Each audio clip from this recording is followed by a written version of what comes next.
Salam Indonesia, salam Nusantara, salam Pancasila. Ya, saya Setio Hadjah Dewantoro, Ketua Umum Pusaka Indonesia, akan mendampingi Anda semua bersama kolega saya, Profesor Yudi Haryono, Direktur Eksekutif dari Nusantara Center. Ya, ini pasti akan menjadi momen yang istimewa. Prinsip dasarnya adalah jas merah. Jangan suka melupakan sejarah. Tetapi kita akan menggali sejarah dengan perspektif dan pendekatan yang berbeda. Kita tidak hanya akan melihat tentang tempat dan tanggal lahir satu tokoh ataupun tanggal dan tempat kematiannya, tetapi kita akan betul-betul menggali bagaimana pikiran-pikiran jeniusnya. Dan dalam hal ini menjadi sangat strategis karena kita bicara tentang bagaimana pikiran-pikiran jenius dari para pendiri bangsa. Kita ingin tahu, ya, betul-betul para pendiri bangsa ini berpikir apa tentang bangsa ini pada saat itu dan ke depan. Apa visi mereka? Nah, Profesor Yudi Haryono sudah banyak meriset soal hal ini. Kita akan mendengar, ya, beliau menceritakan apa temuannya yang tentu akan sangat membantu kita untuk selain meluaskan wawasan kita, menyiapkan diri kita untuk bisa punya harmoni dalam gerak kita membangun bangsa ini dengan para founding fathers. Harapan kita adalah ada di antara para pendengar atau kita sendiri sebagai pembicara yang menjadi pemimpin bangsa ke depan, yang kemudian bisa menghayati apa yang kita bicarakan pada saat ini dan betul-betul mempraktekkan gagasan-gagasan besar yang dulu juga dilontarkan oleh para founding fathers atau para pendiri bangsa. Baik, Mas Yudi. Ya. Dalam kesadaran Mas Yudi, ketika kemudian bersama-sama, ya, menelurkan kegiatan ini, itu ada motif apa? Ada harapan apa? Motifnya banyak, tetapi kalau mau diperas satu saja. Oke. Motifnya adalah menemukan tenaga-tenaga lama yang selama ini tidak digunakan oleh generasi baru. Oke.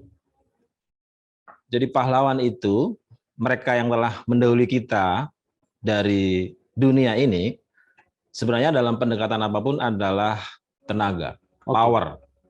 Sebagaimana misalnya orang kampung itu datang ke makam orang tuanya adalah untuk mendapatkan tenaga, mendapatkan daya dorong, mendapatkan, kalau orang Islam biasanya menyebutnya karamah, mendapatkan berkah, mendapatkan ilham, mendapatkan sesuatu yang selama ini ia hilang karena berhadapan dengan satu kondisi di mana kondisi itu tidak memberikan tenaga pada dirinya.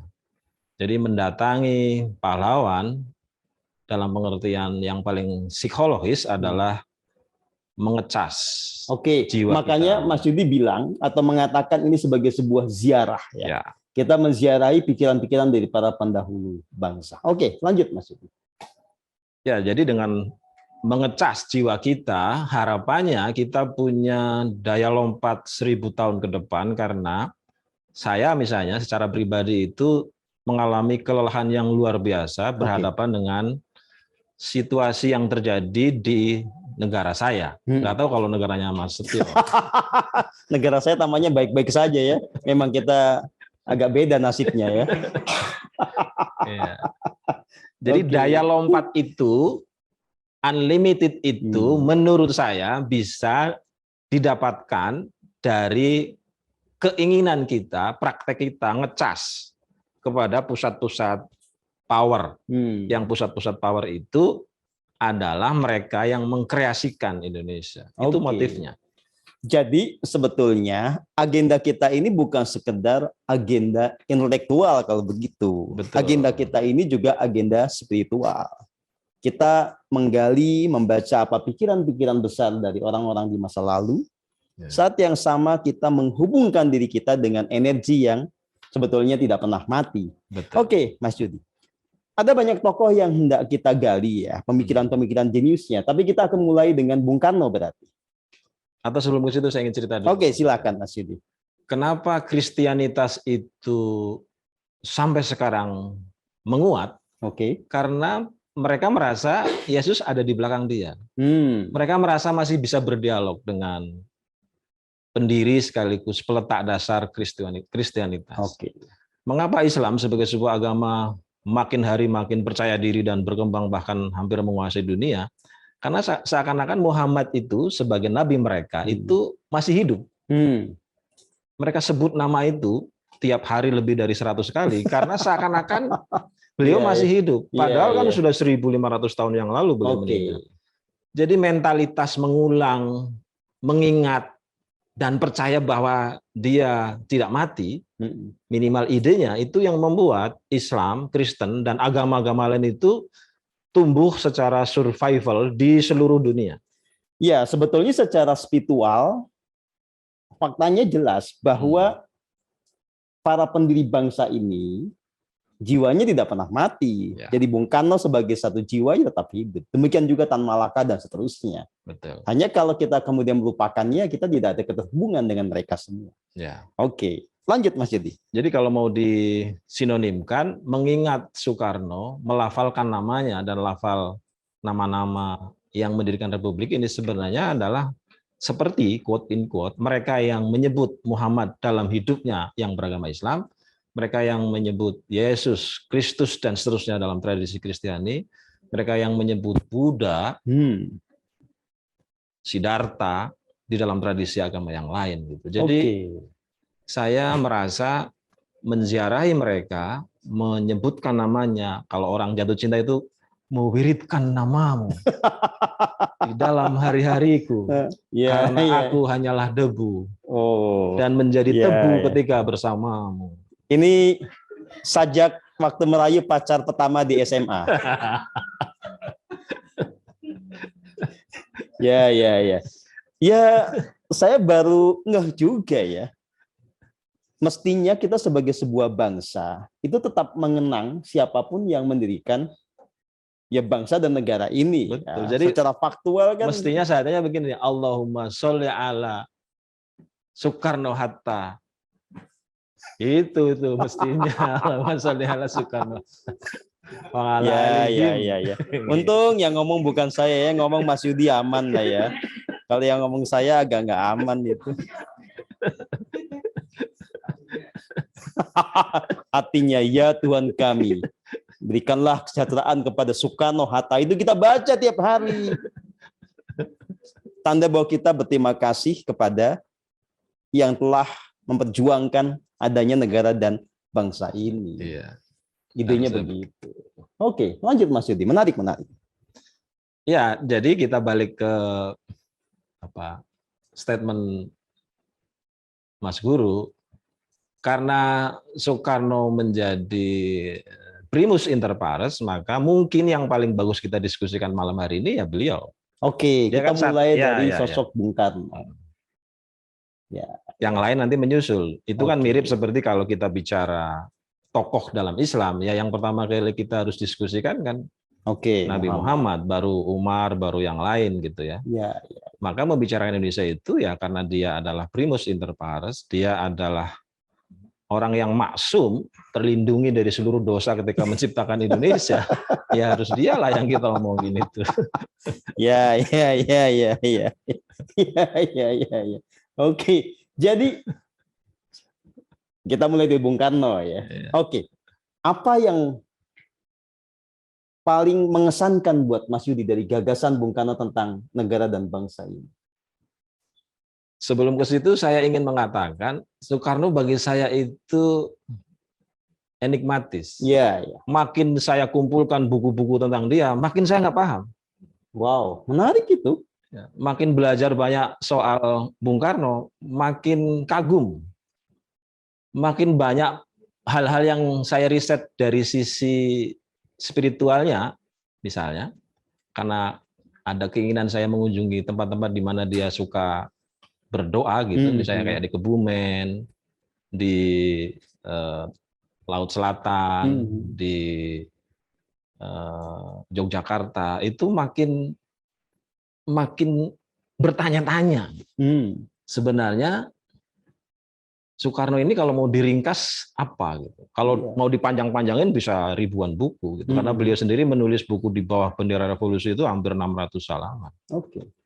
Jadi kalau semua kita kumpulkan, saya punya biografi beliau itu yang ditulis oleh banyak orang itu lebih dari 17 buku. Itu baru biografinya, belum Kapita Selecta dan buku-buku yang mulas serpihan pikirannya.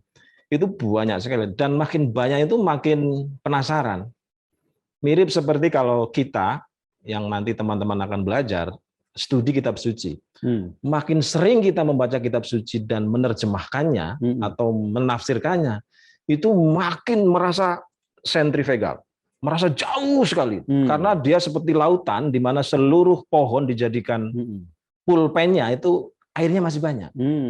Begitu pula dengan Soekarno. Makin banyak kita baca dia, itu seakan-akan kita makin jauh gitu. Tapi satu saat ketika kita rindu pada dia, kita itu menjadi sentrifugal, kita mendekat lagi gitu. Seakan-akan. Intermezzo ini Mas Yudi. Kalau Migan, itu dia makin ke sini makin nggak pernah baca kitab suci, tapi dia merasa makin dekat dengan Tuhan. Iya. Ya, itu yang disebut dengan penyakit kitab suci. Sentripetal dan sentrifugal gitu. Ya. Lanjut Mas Yudi tentang enigmatisme Soekarno ini. Iya, jadi bagi saya pribadi, Soekarno sebagai sebuah pribadi, belum sebagai presiden ya, itu adalah pribadi yang menurut saya sangat membuat saya teka-teki. Oke. Kalau mau ditambah ya iri lah. Gitu. Oh, mengapa iri ya? Karena kalau dia pidato beberapa orang orgasme, begitu terpukulnya dengan gagasan-gagasan dia. Atau kalau dia menulis, orang merasa terprovokasi untuk menerjemahkan tulisannya. Oke. Kan tidak banyak tulisan itu dibaca, kemudian pembacanya merasa aku bagian dari penulis ini. Kalau misalnya kita mau agak melebar misalnya, buku-buku yang seperti itu kan kalau sekarang katakanlah bukunya Paulo Coelho, ya, atau buku saya lah, cuma yang baca belum banyak. Ya tentu saja, saya mau ngomong nggak enak, nanti dikiranya promosi. Ya saya promo sendirilah ya. Jadi ada orang yang merasa ketika membaca tulisannya Soekarno itu dia menjadi bagian dari perjuangan Soekarno. Ya. Itu yang sekarang atau saya sendiri nggak mampu memprovokasi orang yang membaca tulisan saya itu kemudian menjadi orang yang ingin menjadi bagian dari keresahan tulisan itu. Bung Karno bisa. Jadi saya kadang-kadang iri. Ini wong jane sekolah nang ndi. Oh. Jadi iri. Iya, karena kalau disebut dia insinyur dari ITB, tidak banyak orang ITB yang bisa melakukan hal yang sama juga kan? Betul. Saya kira belum ada. Belum ada kan? Karena pendidikan akademik pada faktanya nggak bisa buat yang kayak begitu. Betul. Jadi ada sumber-sumber pengetahuan dia yang tidak mudah dilacak karena diskontinuitas. Dia belajar teknik, tapi dia menguasai bahasa Belanda, Prancis, dan bahasa luar dengan sangat baik. Atau jangan-jangan ada hal yang selama ini luput dari perhatian kita ya. Jangan-jangan orang yang betul-betul bisa memprovokasi orang untuk mengikuti gagasannya nggak pernah belajar di ITB, Mas Yudi. Jangan-jangan loh ya. Iya, jangan-jangan dia lulusan dari Gunung Lawu, dari mana kita nggak tahu juga kan. Iya, sekolah dia yang paling utama memang bukan di ITB. Sekolah dia itu kalau ditanya oleh wartawan, terutama oleh Cindy Adam, sekolah dia itu adalah sekolah alam yang mempertemukan dia dengan orang yang dia anggap lebih pinter untuk disedot ilmunya. Oh, oke. Dan Bung Karno kan memang suka sekali mengunjungi orang-orang yang menurut dia itu pintar. Bukan hanya pintar secara matematis dan sosiologis, tapi juga pintar metarasional. Makanya orang Jawa menyebutnya Bung Karno itu penjumlah dukun-dukun Nusantara. What? Penjumlah dukun-dukun Nusantara? Iya. Orang-orang pintar masa lalu itu kan disebut dukun. Ya, nggak ada istilah cendekiawan zaman itu. Nggak ada. Jadi kalau saya hidup zaman dulu, saya disebutnya dukun juga. Iya, betul. Didatangi oleh Bung Karno, dia meniduri tempat-tempat itu, menjadi muridnya, mengaku muridnya, dalam rangka dia mengambil pengetahuan metarasional yang dimiliki oleh sumber-sumber kebijaksanaan yang tersebar hampir di seluruh Indonesia. Dan itu kemudian sekarang menjadi tempat-tempat yang quote in quote dikunjungi sebagai wisata spiritual. Nah, ini sekedar untuk menggenapi apa yang sudah Mas Yudi sampaikan ya. Kalau saya sendiri selama beberapa tahun ya, itu sempat menapaktirasi tempat-tempat yang konon itu dulu dikunjungi oleh Bung Karno. Mulai dari tempat-tempat yang sekarang menjadi hotel, seperti Tangkuban Perahu ya. bukan Tangkuban Perahu, yang di Pelabuhan Ratu, Pelabuhan Ratu. kemudian yang di Bali Beach, ya. Kemudian juga ada yang di Kota Denpasarnya, maupun tempat-tempat yang dianggap sebagai tempat sakral hingga saat ini.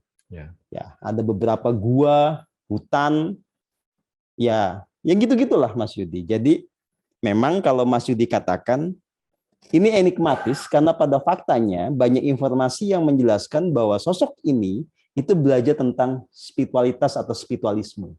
Dan pengetahuannya banyak yang non-akademik, tetapi ya memang kita kategorikan sebagai pengetahuan meta rasional ya. Oke.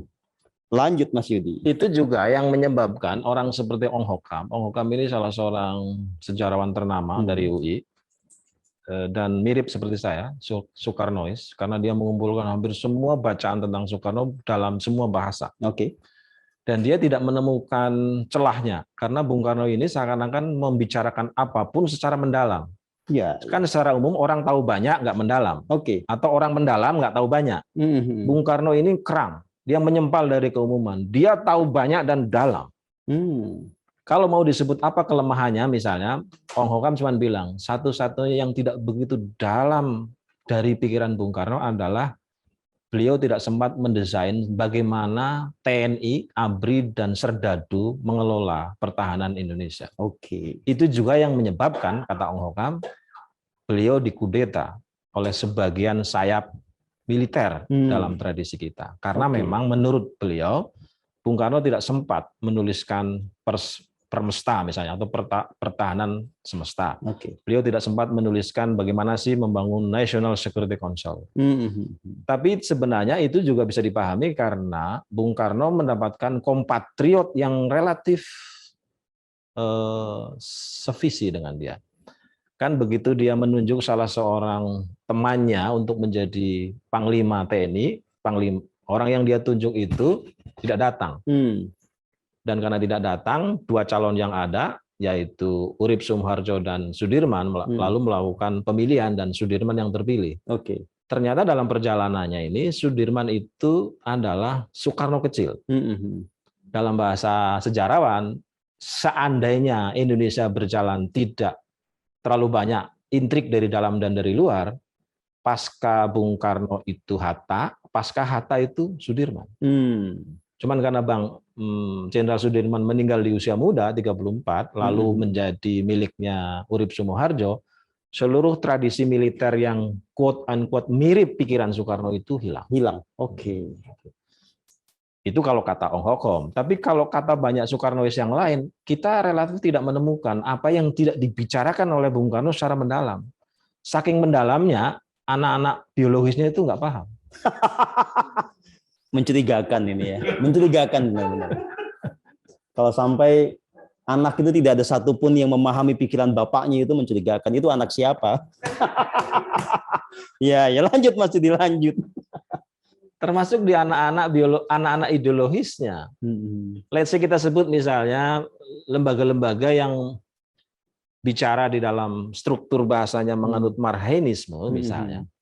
Itu kan juga tidak mengembangkan marxisme dalam pengertian Bung Karno. Orang-orang yang mengembangkan demokrasi, itu kan tidak pernah mengembangkan demokrasi terpimpinnya Soekarno.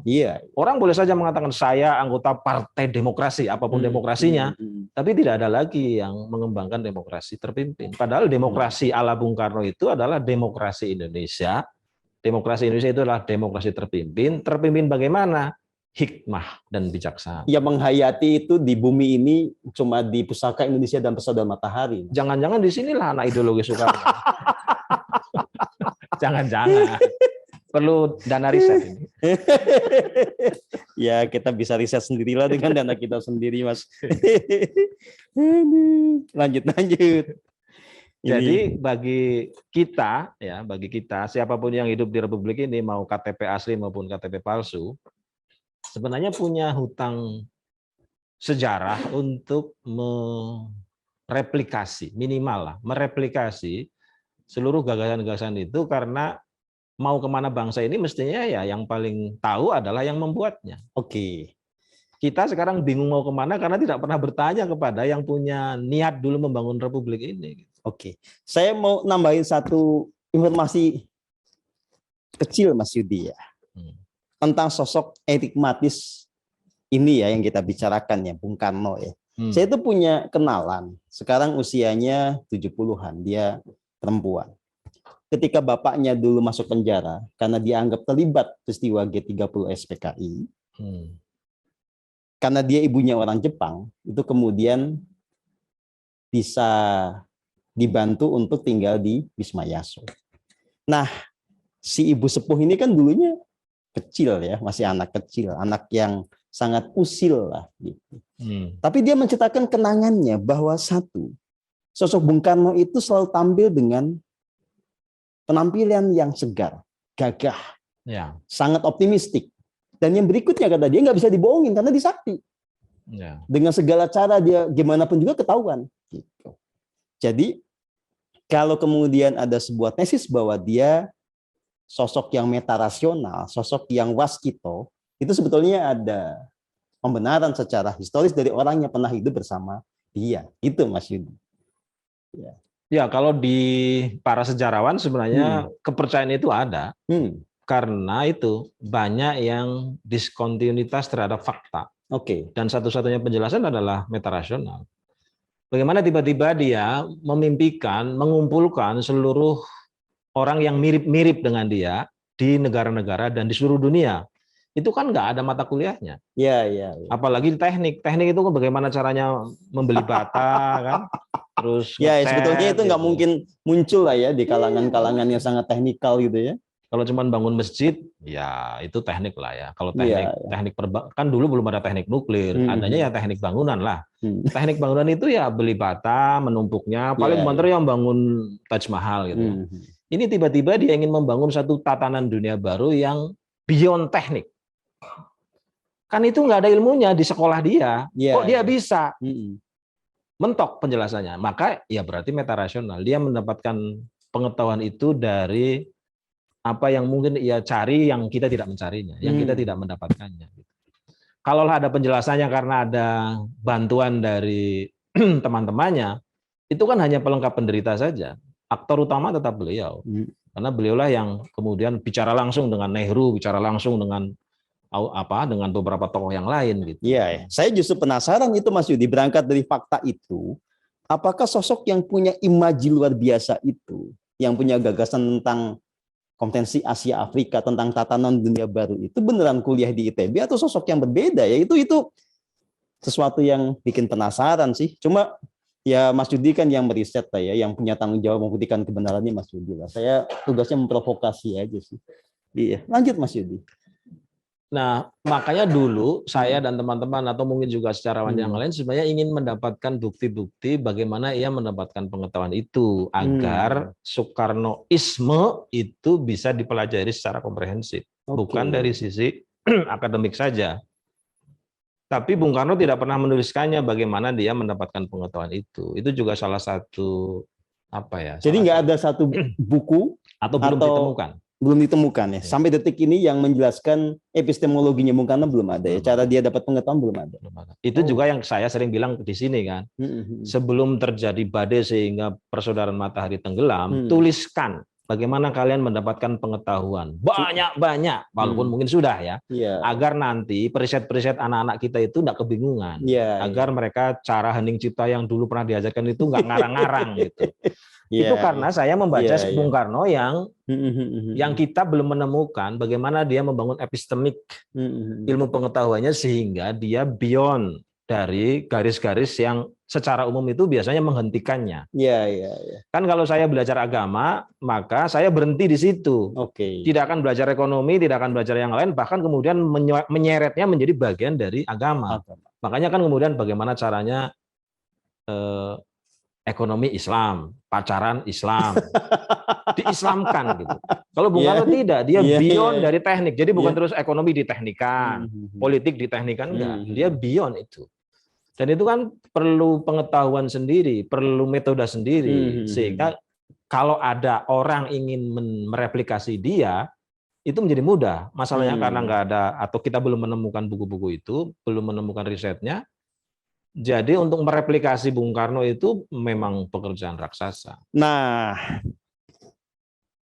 kita sama-sama jadi dapat sebuah fakta ya, bahwa kalau pendekatan secara akademik memang tidak gampang memahami aspek metarasional dari Bung Karno. Tidak gampang untuk memahami bagaimana dia punya gagasan-gagasan yang besar. Tidak gampang memahami bagaimana dia menjadi sosok yang jenius. Ya. Nah, karena saya hidup di dalam dunia yang metarasional, Mas Yudi, saya menyelami bagaimana orang-orang yang mengalami pencerahan itu ya berproses. Saya punya jawaban. Cuma jawaban ini yang memang membutuhkan sebuah dukungan secara akademik. Ya. Jadi kalau kemudian kita bertanya dalam sudut pandang spiritualitas, bagaimana sosok ya seperti Bung Karno ini bisa menjadi satu pribadi dengan visi yang besar? Ya tidak bisa tidak kembali kepada bagaimana dia satu bertransformasi menjadi satu jiwa yang betul-betul ilahiyah, ya, jiwa yang agung.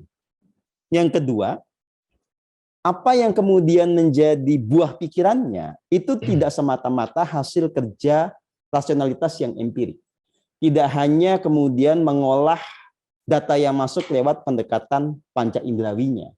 Tetapi memang kalau pakai ya metode yang seperti Mas Yudi sering katakan israkiyah itu baru dimungkinkan. Jadi pendekatan pencerahan, pendekatan metarasional. Ya memang kemudian pangkal dari semuanya adalah laku spiritual. Apa yang kita sebut juga sebagai hening cipta. Itu yang kemudian membuka sebuah cakrawala yang berbeda. Makanya saya akan mengikuti jejaknya Mas Yudi. Ya, saya samadhi di banyak tempat, ya, tapa berata di banyak tempat. Walaupun proses itu tidak langsung menjadikan saya tercerahkan, tapi itu kemudian yang mengantar saya kepada kondisi saat ini. Makanya kalau Mas Yudi kemudian melihat, ya, kita di sini juga punya gagasan-gagasan yang nggak umum. Kita selalu bicara tentang Indonesia surgawi. Kita bicara tentang bumi surgawi. Ini sebetulnya bahasa lain dari apa yang dulu pernah diungkapkan oleh Bung Karno. Ya, iklan Mas Yudi, monggo. Kalau itu diyakini dan nanti bisa menjadi epistemologi, bagus itu. Karena gini, di timur itu epistemologi spiritual sebenarnya ada dan mapan, tapi karena kalah di dalam perang gempuran modernisme ya. Ya, kalah di dalam perang kecerdasan itu sehingga alih-alih itu diakui keberadaannya, sekarang diharamkan. Jadi misalnya gini, dalam pertemuan-pertemuan fisikawan, orang menyebut bahwa teori black hole itu adalah teori karena orang merenung. Bukan sebuah eksperimentasi yang dituntut ala ilmu pengetahuan barat. Oke. Dan itu diterima oleh hampir semua fisikawan. Baru dicarikan argumentasi kenapa muncul black hole. Itu di barat yang sudah lama melepaskan diri dari doktrin-doktrin keagamaan. Tapi di kita menemukan teori dengan cara melamun, bermeditasi atau berhening cipta itu bukan diharamkan, hanya, ya? Iya, sudah diharamkan, sudah tindakan halu. Itu tindakan yang tidak masuk akal. Gitu.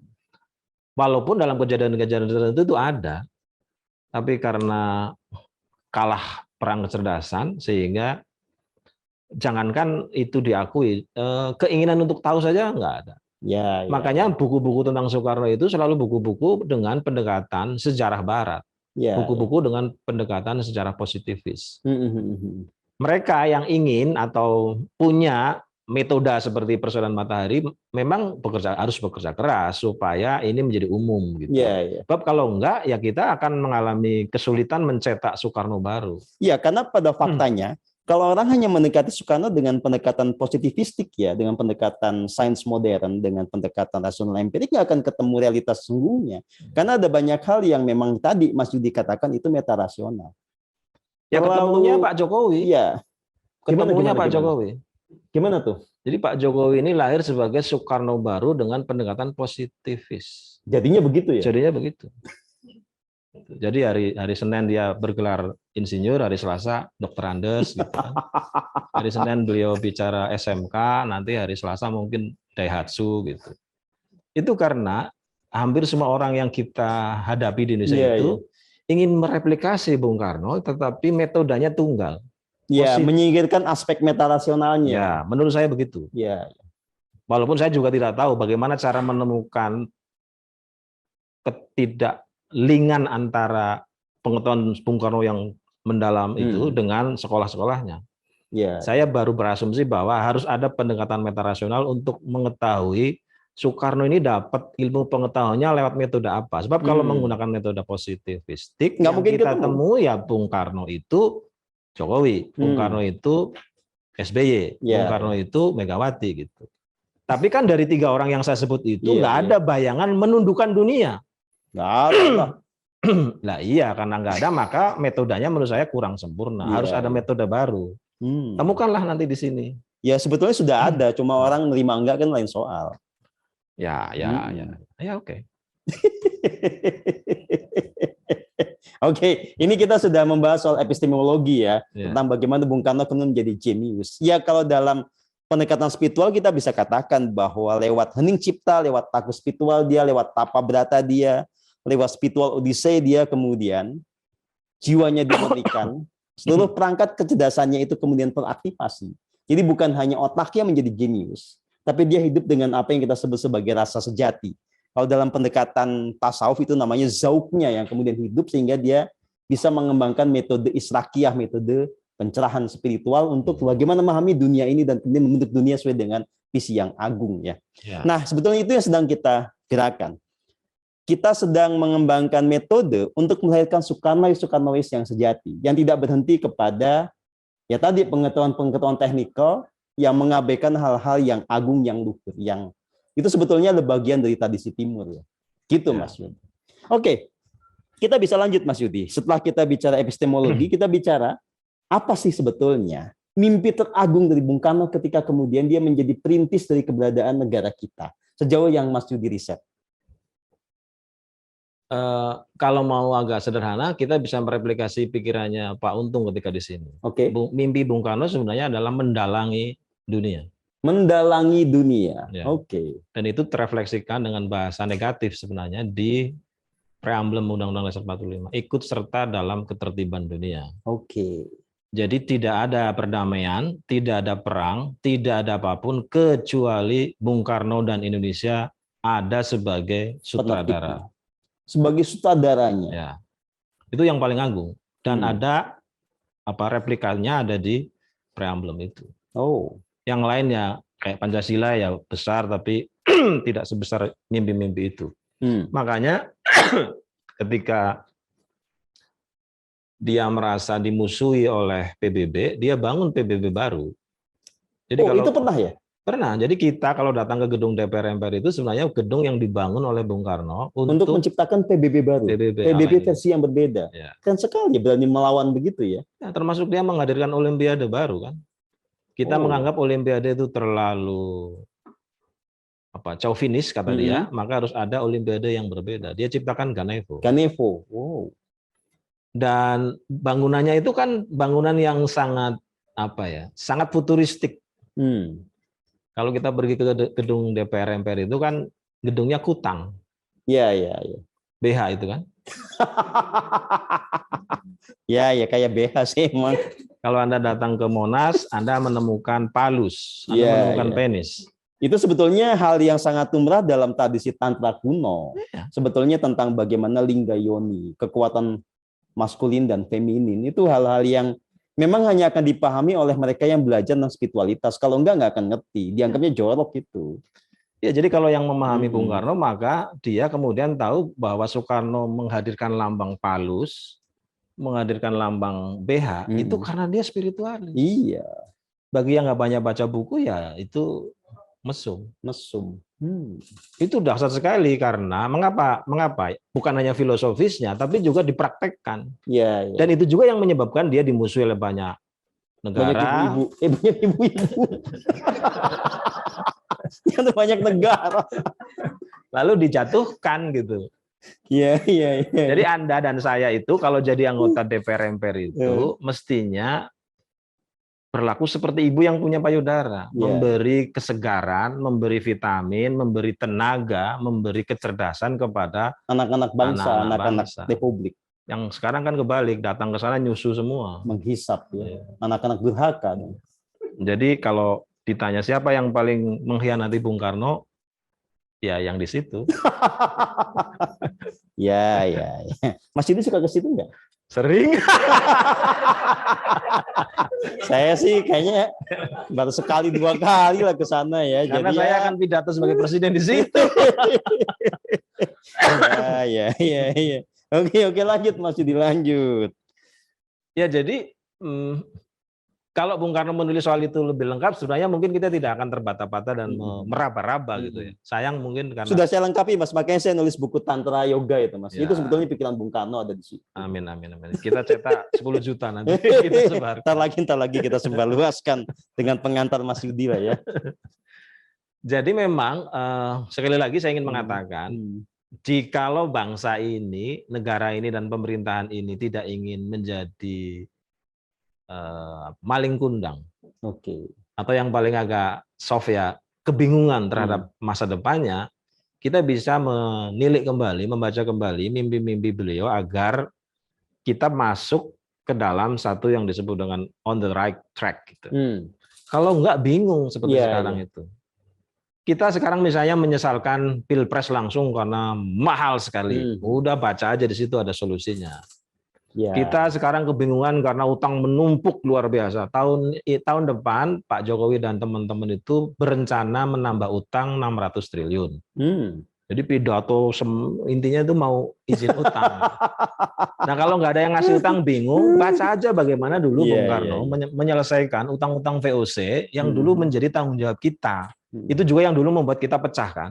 Jadi misalnya kayak Tan Malaka nggak mau mewarisi utang dari VOC. Ya, Sudirman nggak mau mewarisi utang, tapi Syahrir sama Bung Hatta mau mewarisi. Yang penting diakui dulu kemerdekaannya gitu. Sebenarnya baca aja warisan-warisan para pendiri republik selesai itu. Cuman karena mungkin buku-buku para pendiri republik ini, terutama bukunya Bung Karno itu hanya jadi buku-buku mitos, maka mereka quote in quote mengkhianatinya itu dengan tidak merasa sebagai pengkhianat. Akhirnya bingung sendiri. Nah mestinya kebingungan-kebingungan seperti itu kan tinggal dicari jalannya, dan jalan itu sebenarnya sudah dibuat, sudah dibentangkan gitu ya. Dibentangkan. Nah itu semua karena menurut saya kita tidak punya satu studi-studi informal, formal dan non formal yang serius membahas itu. Jadi saya bicara ini sebenarnya adalah mimpi 20 tahun yang lalu. Jadi 20 tahun yang lalu ketika saya baru master itu mimpinya adalah punya sekolahan, punya lembaga, atau punya teman yang punya sekolah dan lembaga, ada mata kuliah studi genealogi para pendiri republik. Tapi selama 20 tahun itu mimpi nyari nggak ketemunya di sini. Selama 20 tahun Mas Yudi bermimpi di siang bolong. Baru 20 tahun kemudian mimpinya di malam hari dan besok paginya jadi kenyataan ya. Kita kasih tepuk tangan buat peristiwa yang bersejarah ini ya. Ya, saya juga harus jujur ya, tanpa ide yang terlontar di kelas karakter konstitusi ya, ketika kita menggelarnya di Gedung Foko itu, saya juga tidak kepikiran tentang ide ini, meskipun kita sudah mempraktekannya sebetulnya. Dan yang kedua, ya kayak saya pribadi kan bukan seorang akademisi ya, pendekatannya terlalu meta rasional sehingga tidak gampang dipahami oleh kebanyakan orang. Jadi Mas Yudi bisa menjadi jembatan bagaimana ya tadi menggabungkan antara pendekatan rasional dengan meta rasional, menjembatani antara orang yang dianggap gila kayak saya ini dengan dunia luar, dunia masyarakat umum ya begitu. Jadi kita sepakat ya, kontrak dalam 5 sesi ke depan nggak boleh kampanye kematian dulu. Sampai Indonesia merdeka. Sampai Indonesia merdeka nggak boleh kampanye kematian. Catat. Ini ada sejarahnya Mas Yudi bisa begini. Ini berkat jasa Pak Asyari. Pak Asyari tadi bercerita, temennya itu meninggal mendadak, gitu ya. Itu karena beberapa faktor. Di antaranya adalah dia nikah lagi. Saya bilang ke Mas Yudi, tuh Mas Yudi lihat, itu syaratnya kalau mau mati cepat, nggak berani. Ampun, ampun istriku, jangan dengarkan. Jangan dengarkan yang ini. Jadi gara-gara itulah kemudian muncul sumpah yang sekarang ini tidak akan mati sampai Indonesia merdeka. Kita catat ini. Lanjut. Sebenarnya orang yang punya mimpi besar itu banyak, tetapi yang mampu merealisasikannya itu nggak banyak. Iya. Dan Soekarno ini salah satu saja dari yang mampu merealisasikan mimpi besar. Makanya yang disebut dengan orang besar kan dia harus melewati 3 tahap. Pertama, memiliki mimpi besar. Yang kedua, mampu merealisasikan mimpi-mimpi besar itu. Yang ketiga, ada yang mengenang, menuliskan, dan menyampaikan. Nah, Soekarno melewati 3 hal itu, sekelas dengan nabi-nabi yang lain.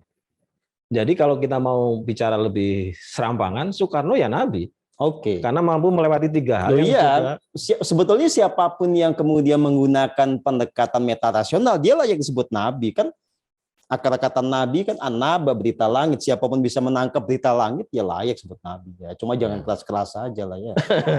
Iya. Kalau pelan-pelan itu aman, kalau keras-keras itu yang bahaya ya. Jadi ya tapi kalau kita menabikan Bung Karno kan yang dimarahin kan Bung Karnonya bukan kita kan. Iya, lanjut Mas Dudi, lanjut. Makanya semua orang yang menyebut Bung Karno itu kan seakan-akan dia ngobrol sama Bung Karno. Ya, Mirip ya. Seperti orang yang menyebut Allahumma sholli ala Muhammad wa ala Muhammad, seakan-akan Muhammad lagi di situ. Mat, apa kabar gitu kan. Itu kalau ngomong Bung Karno, Bung apa kabar, Indonesia ini mumet loh. Jadi itu kan salah satu ciri ya, quote in quote secara psikologis yang disebut dengan agama sebenarnya. Oke.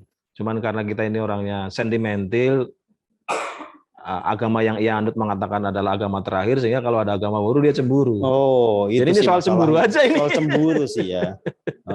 Jadi mirip istri pertama terhadap istri kedua, cemburu aja. Ya. Nah, Tan Malaka itu sebenarnya punya mimpi besar juga, cuman dianggap tidak mampu merealisasikan secara lebih konkret dibanding Bung Karno. Bung Karno ini luar biasa. Karena kalau dianalisis dari segi power ya Mas Yudi, memang beda antara Tan Malaka dengan Bung Karno yang sedang kita bicarakan ini, yang punya gagasan besar itu. Jadi perubahan besar itu tidak mungkin kalau tidak punya energi kosmik yang melandasinya sih. Ya. Jadi lagi-lagi saya ingin katakan kepada teman-teman semua, mempelajari pikiran Bung Karno itu yang paling mudah adalah melupakan seluruh kejelekannya kalau ada. Iya. Kalaupun ada ya. Kalaupun ada. Udahlah, yang jelek-jelek itu nggak usah didiskusikan. Karena let's say di dalam dirinya ada manusia. Iya. Manusia pasti ada salahnya. Dan kita lupakan. Sebagaimana kita memaafkan sifat kemanusiaan pada Muhammad, sifat kemanusiaan pada Yesus Kristus, sifat kemanusiaan pada Sang Buddha, dan seterusnya. Kita ambil yang bagus-bagus. Yang bagus-bagus ini ternyata memang tidak sekedar setahun, 2 tahun, 3 tahun, tapi ratusan tahun. Oke. Itu juga yang menyebabkan dia menjadi inspirasi bagi negara-negara terjajah untuk merdeka. Kan tidak mungkin orang yang sederhana itu menjadi inspirasi. Inspirasi dalam bahasa apapun pasti memiliki nilai yang lebih dari yang lain. Oke. Kalau saya tidak lebih pintar dari istri saya, maka saya tidak mungkin menginspirasi dia. Kalau saya tidak lebih pintar dari anak-anak saya tidak menjadi inspirasi dia. Makanya kalau dalam studi-studi psikologi anak itu kan, ayah atau ibu yang hebat adalah inspirasi pertama dari anaknya. Jadi kalau anaknya ditanya, kamu punya idola? Punya. Siapa? Ayahku. Berarti ayahnya benar. Di dalam pendekatan psikologis. Siapa orang yang paling kagumi seluruh dunia? Ibuku. Berarti ibunya benar. Benar itu karena menginspirasi anaknya supaya dia melampaui apa yang sudah dicapai oleh ayah. Berarti saya benar Mas Yudi, karena anak saya itu sangat ngefans sama saya Mas Yudi. Luar biasa. Iya, saya juga ngefans, jadi lebih hebat lagi.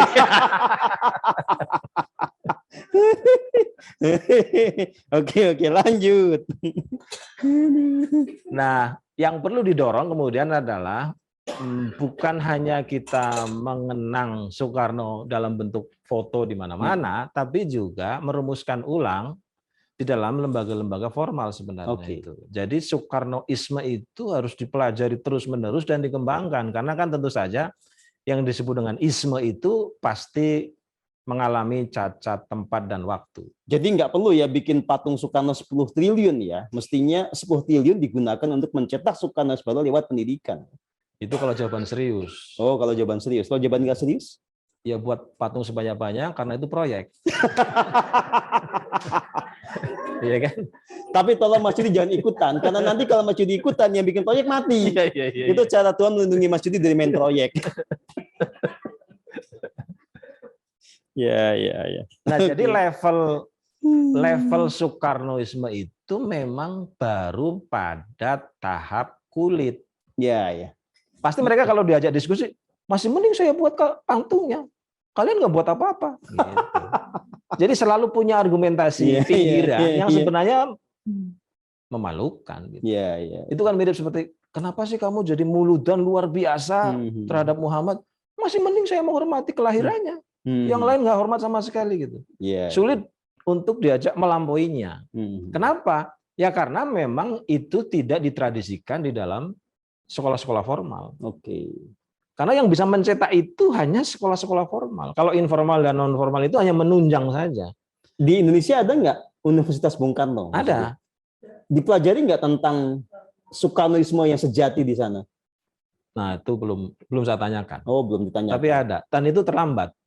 Universitas Bung Karno itu lahir setelah reformasi. Oke.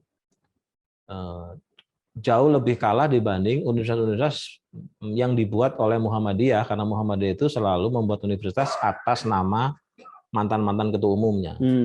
Yang di situ itu pun nggak ada. Misalnya dulu Muhammadiyah itu punya ketua umum namanya Hamka. Ada Universitas Hamka, tapi tidak ada mata kuliah ke Hamka. Hamkaan nggak ada. Oke. Nah, mungkin juga ada mata kuliah Nusantara, tapi mata kuliah Soekarnoisme perlu ditanyakan ya. Iya. Tapi maksudnya bukan di situ. Yang saya maksud adalah karena dia adalah kreator utama, walaupun primus inter pares, maka mestinya itu menjadi mata kuliah dasar di seluruh perguruan tinggi, seluruh sekolah formal, minimal negeri. Iya. Agar karena begini, sumber-sumber kepemimpinan kita itu kan sekolah-sekolah formal. Iya. Tentu saja ada yang dari pesantren, tentu saja ada yang dari partai politik, tentu saja ada yang dari ormas, tapi kan mereka sekolah. Dengan mengetahui visi besar Soekarno, kalau suatu saat dia menjadi bupati, dia suatu saat menjadi gubernur, dia suatu saat menjadi presiden, dia memiliki elan vital itu. Dan elan vital itulah yang sebenarnya membedakan Indonesia dari negara-negara di ASEAN dan Asia. Yaitu mentalitas outward looking. Ya. Soekarno itu selalu melihat bahwa di sebelah sana harus ditundukkan, sebelah sana harus diindonesiakan, sebelah sana. Nggak pernah ke dalam. Nggak pernah. Itu yang bisa membuat bangsa ini menjadi besar. Jadi tadi saya bilang di luar, Majapahit itu menguasai di dunia butuh waktu 75 tahun. Sriwijaya itu 55 tahun. Kita ini sudah 78 tahun. Jangankan menundukkan Amerika, kita Singapura saja kalah kita itu. Itu kenapa? Karena inward looking. Kenapa inward looking? Karena pengetahuan outward looking ala Soekarno, ala Hatta, ala Syahrir nggak dipelajari. Jadi begitu orang jadi sarjana, lalu jadi menteri, kerjanya itu ya berani sama rakyatnya sendiri. Dia SMA-nya terbaik, lalu masuk Akabri, jadi jenderal lulus, ya beraninya sama demonstran di dalam negeri. Jadi misalnya Menkes kalau di kita nggak ada yang berani ngelawan WHO. Kita punya jamu sendiri, nggak butuh obat, nggak berani ya? Nggak berani. Nggak punya mentalitas itu. Mentalitasnya ke dalam. Iya. Makanya menjadi orang yang kehilangan mentalitas Soekarno yang outward looking itu pasti bahagia ketika temannya menderita dan menderita ketika temannya bahagia. Sadis itu banget ya. Sadis. Tapi dia akan menjadi gotong royong dengan teman-temannya karena dia ingin mengajak mereka menundukkan yang sana. Kita himpun Asia dan Afrika yang belum merdeka, kita ajak mereka merdeka, kita lawan Amerika. Kalimatnya jelas, Inggris kita linggis, Amerika kita setrika. Kalau sekarang kan saya ke Xi Jinping itu minta duit. Saya ke Amerika itu nyari teman untuk investasi. Aduh. Ini pasti karena mentalitas outward looking yang harusnya tumbuh dan subur di dalam hati kita sebagai sarjana, itu didapatkan lewat kurikulum, lewat pendidikan. Nah kita enggak, bahkan orang yang mengaku penyambung lidah Soekarno tidak pernah dijadikan dosen. Kayak siapa namanya? Siapa yang di mana-mana bilang saya penyambung lidah Soekarno kan ada tuh. Masih ingat nggak? Permadi. Dukun itu dukun. Iya. Kan minimal Iya, dia ingin mentalitas Soekarno itu ada gitu. Itu aja nggak pernah diundang sebagai dosen, nggak pernah. Jadi dia ngomong di depan wartawan saja. Padahal kita harus punya banyak seperti itu agar tumbuh mentalitas dari mereka yang nanti menjadi supplier utama kepemimpinan publik, memiliki mentalitas outward looking. Karena tidak punya itu, maka menteri perindustriannya, menteri perdagangannya itu tidak pernah punya mimpi membanjiri produk-produk Indonesia ke luar negeri. Nggak pernah punya. Mestinya kan mereka harus punya joint session. Ini agak melebar sedikit ya. Bayangan saya, kalau Soekarno dan mentalitas Soekarno itu menjadi tradisi di Indonesia, maka menteri perdagangan itu setiap 3 bulan mengumpulkan duta besar. Atas perintah presiden, kamu semua saya kumpulkan, saya tanya, apa yang bisa saya jual di Rusia? Ketika dia tidak bisa jawab, dia dipecat. Apa yang bisa saya ekspor ke Australia? Dia nggak bisa jawab, kita pecat. Kalau perlu kita penjarakan. Kita ganti duta besar yang kemudian kalau dia pulang dalam session itu, ya, Pak Menteri, Anda harus ekspor ini, karena di sana dibutuhkan dan saya yang akan mensukseskan. Dengan begitu seluruh produk dalam negeri ini akan keluar, membanjiri dunia, kita akan dapat devisa yang sangat tinggi, kita akan mampu menciptakan $1, $1. Ini Menteri Perdagangan kita enggak. Jadi kalau menterinya lebih banyak bahas kuota impor, berarti sangat jauh dari Soekarnoisme ya? Iya, enggak paham. Jadi dia ke dalam. Jadi dubes itu ditanyakan, apa yang bisa kita impor? Salah. Itu karena inward looking. Ya. Apa yang bisa kita ambil dari sana? Berasnya di sana murah enggak? Mentalitas impor itu mentalitas inward looking. Dia kaya di tengah kemiskinan rakyatnya yang membeli secara lebih banyak, lebih mahal dari harga yang kita ambil. Jadi sederhananya begini, apakah pemerintahan pada waktu tertentu mengilhami atau terilhami mentalitas Soekarno? Lihat ekspor impornya. Oke, kalau semakin banyak impornya berarti dia tidak terilhami sama sekali. Bahkan kalau dia semakin banyak ekspornya membuat produk kita membanjiri pasar internasional, berarti kita Soekarnois. Sederhana sekali. Jadi kalau tiba-tiba ada seorang presiden, entah kapanpun bilangnya, rakyatku, alhamdulillah hari ini kita hebat sekali karena utang meningkat. Utang kan ke luar negeri. Jadi dia mengkhianati Soekarno. Alhamdulillah impor berhasil kita selesaikan karena kita dapat beras murah dari Myanmar. Dia mengkhianati Soekarno itu. Tapi kalau kalimatnya, hari ini jelas sekali kita telah membanjiri Supermi di perang Ukraina, sehingga orang tidak pernah makan gandum, makanya Supermi. Dan Supermi itu diproduksi dalam negeri. Wah, itu keren. Keren. Kita bisa mengekspor ubi dari Kuningan ke Soviet. Kalau perlu kalimatnya lebih jelas lagi. Mulai hari ini saya jadi presiden, mata uang rupiah menjadi mata uang dunia, di mana semua orang di dunia ini bertransaksi menggunakan rupiah. Itu baru Soekarnois. Tapi kalau rupiah sekarang melemah 15.000, ya kita harus bersyukur. Aduh, pesantren sekarang. Repot. Baik. Oke teman-teman semua, kita sudah 1 jam berbincang-bincang dan kita butuh kekuatan lebih untuk mengakses kekuatan lebih besar lagi tentang Soekarno atau Bung Karno. Kita lihat dulu sekitar 20 menit, kita beri tepuk tangan buat narasumber kita.